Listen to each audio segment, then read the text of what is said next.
ফেনীতে প্রবাসীর বাসায় ঢুকে গৃহবধূকে জিম্মি করে নগদ টাকা ও স্বর্ণালংকার লুটের অভিযোগ উঠেছে। প্রকাশ্য দিবালোকে এমন ডাকাতির ঘটনায় আতঙ্ক ছড়িয়েছে স্থানীয়দের মাঝে। এ বিষয়ে আরও জানাতে সরাসরি যুক্ত হচ্ছেন ফেনী থেকে সহকর্মী তানভীর চৌধুরী। তানভীর, এই ঘটনায় কোনো মামলা হলো কিনা এবং জড়িতদের আইনের আওতায় আনতে আইনশৃঙ্খলা বাহিনীর তরফ থেকে কোনো ধরনের বক্তব্য পেয়েছেন কিনা?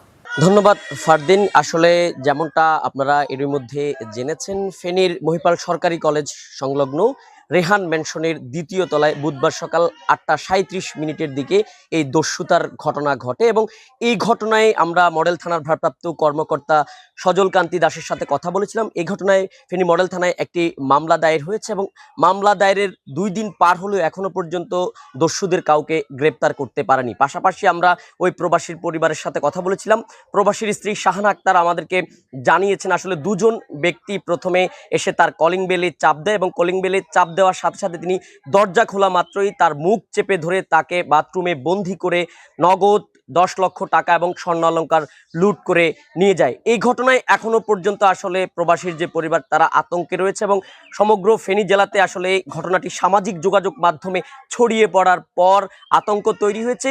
আমরা যদি আসলে বর্তমানে যে আইন শৃঙ্খলা পরিস্থিতি সেটি বিশ্লেষণ করি, গত সপ্তাহে আমরা দেখেছি ফেনীর বেশ কিছু জায়গায় চুরি ছিনতাই ঘটনা ঘটেছে। এটি দস্যুতার ঘটনা, পুলিশের ভাষ্যমতে এটি হচ্ছে দস্যুতা এবং এই ঘটনার পর মামলা দায়ের হলেও এখনো পর্যন্ত পুলিশ কোনো আসামিকে গ্রেপ্তার করতে পারেনি। ফারদিন, এই ছিল আসলে ফেনী মডেল থানা থেকে আমার হাতে থাকা সর্বশেষ। ধন্যবাদ তানভীর।